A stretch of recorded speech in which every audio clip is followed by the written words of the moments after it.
कढईत तेल गरम करा। तेल गरम झाल्यावर त्यात मोहरी घाला। मोहरी तडतडू लागली की त्यात जिरे घाला आणि जिरेही छान तडतडू द्या। यानंतर त्यात कढीपत्ता, बारीक चिरलेला लसूण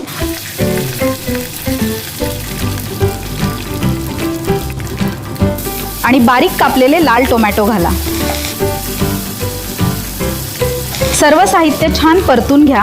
आता त्यात बारीक कापलेली गोल भेंडी घाला आणि मध्यम आचेवर छान परतून घ्या।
त्यानंतर त्यात 1 ग्लास पाणी घालून छान मिसळा।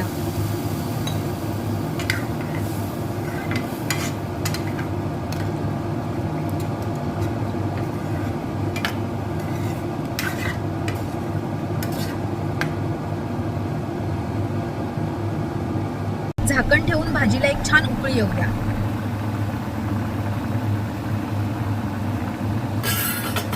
त्यानंतर मंद आचेवर काही मिनिटं भाजी शिजवून घ्या।